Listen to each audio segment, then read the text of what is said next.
For me, it's been quite challenging. There's a lot of skills that we've been putting into practice here that we haven't done before. We've been trying to floor ourselves, plaster ourselves, and that's just the interior stuff. We have been quite hands-on with every stage, working with the contractors. We've been able to do quite a bit of manual lifting, moving things around. There's been a lot of crane work because that's how we designed the house to be lifting by the X-Rad system, to try and make that process much quicker. But there has been a lot of support with that, moving, carrying, there's a constant tidying up process to try and bind things, make things easier. But as for skills that we've learned, these aren't things that we've done before. I know that I've never had an on-site internship before. It's mainly been design work, so it's a very different perspective seeing a house go up. The closest we got was the prototype on the Edinburgh campus, and even that was just the main structural shell, and it was at a slower pace, less intense. This has been in much more greater depth. For me, even joining this project, I joined to kind of have the industry experience. I joined to learn new skills. The fact that I was gonna go to Dubai was just kind of cherry on top of the cake. But really what I wanted to is gain new skills. And this project, I don't think I could quite understand how much I'm actually gonna learn. And I can very confidently say that I've spent a lot more time on this project than on my university course.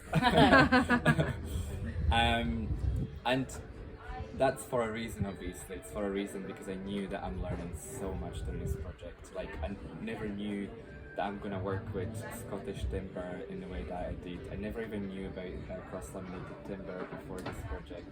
And now knowing all this and even speaking to my fellow students at the university, like, I kind of feel like I've got a very good overview of what's possible, what isn't possible. I believe I was always quite realistic before, but this project has really taught me to drop my expectations lower in terms of time scales and things like that. So I've learned so much, and even in here in Dubai, like being on the construction site, it kind of feels like one of these TV shows when there's like 100 people on the site, everybody's doing something. At some point there was definitely like every single person was engaged in some task, and it felt like it was crazy. Everything was happening at the same time, and we were here trying to manage that, running from one place to another. So all of us had to do a little bit of construction management. All of us had to communicate with contractors on phones. Through everything in Dubai works through WhatsApp, so we have to communicate like with voice messages even with our contractors. It's been really fun experience, and I've learned so much, like I can't even list it.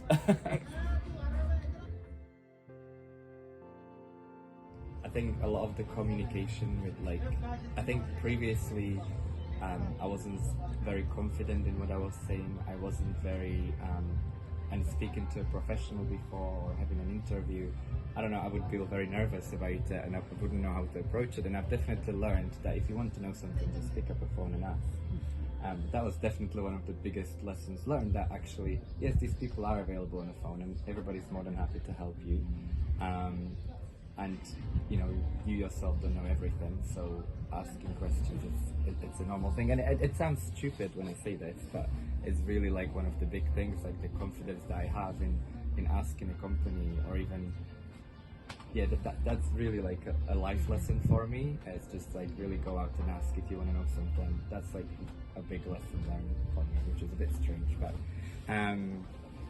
or even having these video calls with people, asking people to come and do random meetings about career, about different things, kind of sourcing the information that we want, like actively sourcing the information, not just waiting for it to come. And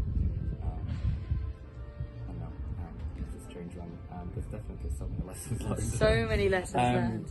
Even during the construction, right? So we planned for this to be a fast construction, but it never was quite as fast as we imagined. I think we were very optimistic in terms of our construction methods and how quickly everything will come together. And even now, like, we're still having to sometimes different people have different perceptions of how long something will take. Like when discussing, for example, about interiors, I've been trying to stress that, you know, this is gonna take a long time, and everybody's like, yes, but if we finish everything, we can go inside and we'll do it in one day, and it's not possible. Like, we know that now, we didn't know that before. It's just really like lessons learned is like being really realistic with the deadlines that we can have. Even when we try and be realistic, we realize then that we really were still really optimistic. Calling contractors, sometimes we've got issues like we call somebody in, but we don't then realize that actually something else has to be done before, so they've got people standing around. So that comes back to construction management, knowing when things, you know, fall apart one after another.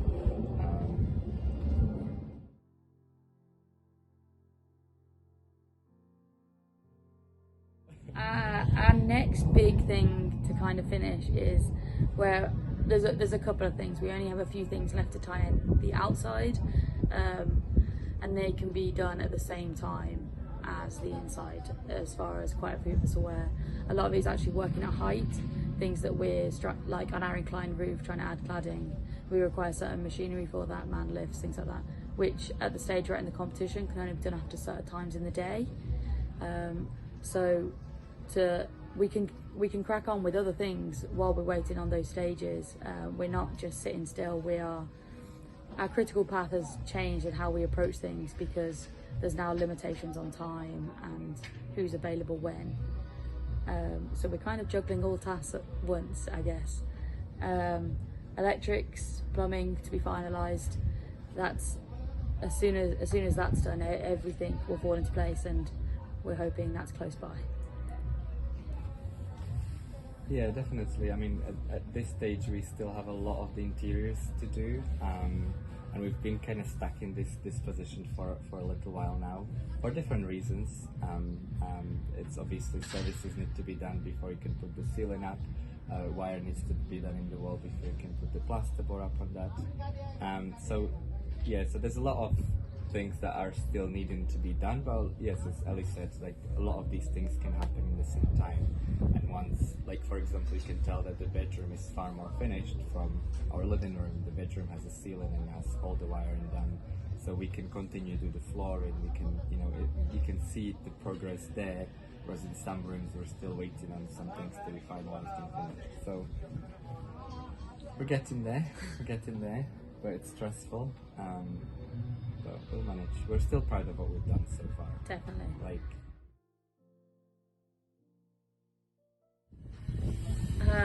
I think my answers are all going to kind of come back to materials mainly. That's where a large part of my role has came into play.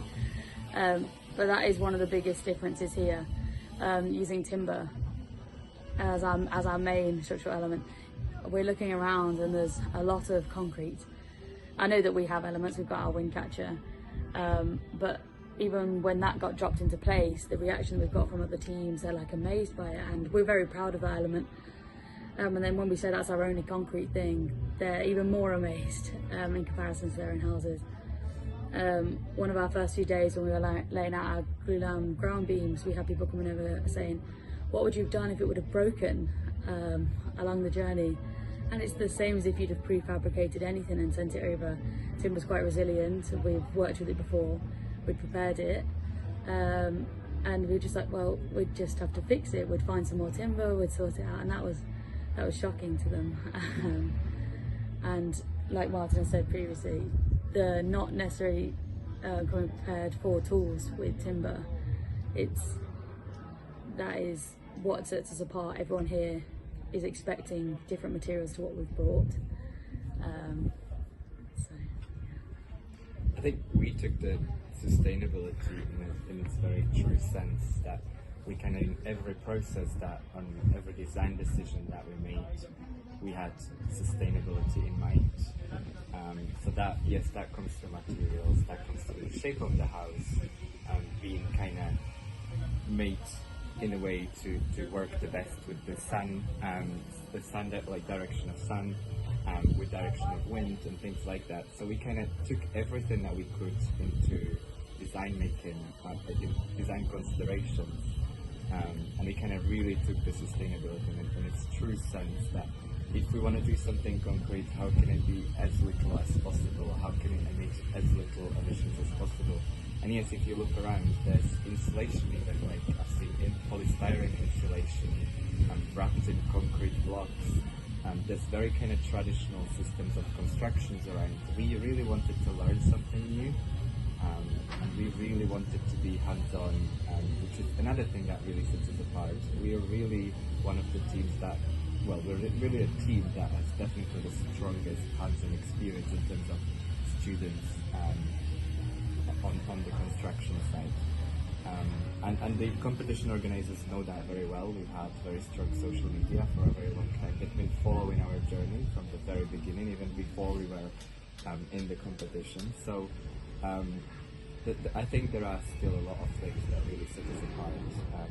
Yes, our construction methods are very innovative, and it's one of the reasons why we're quite late in construction and why we do have delays.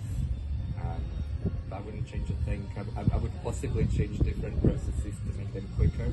I wouldn't have chosen a different material over the materials that we had used. Maybe we would have chosen different construction methods to make this become quicker. But looking around, I'm really proud that we are here with our Scottish timber, with our Scottish house, that we've got influences from both of the cultures, that we have all natural materials. Like, it was so nice to even in Edinburgh to like drill through the timber, and we were like, do you know what, this is so nice that we don't need to think of how do we dispose of this waste, that we could just leave it on the ground and it will biodegrade by itself, that we don't have this issue. Like, that is something to me, like, that I'm really proud of, and that's something that really sets us apart from the rest of the competition. Talking of the construction methods, really, we went for panelised. That worked very well for CLT. And for us, we had to make more panels than just being able to do them by walls, which is kind of what you do in industry. Because we were shipping it all the way to Dubai and had to fit in the shipping containers, we were limited on their dimensions. Quite a few teams here went for volumetric prefabrication instead. So they came with all their plumbing and services all nicely in place, and they just put their elements together, and they had a house effectively that they then just had to figure out all the connections through. Whereas although our shell went up quite quickly, we then had the outside to add, the exterior facade and the insulation. We had all the services to run through, and that's just a different approach, because most of them are more local to the Middle East than we are.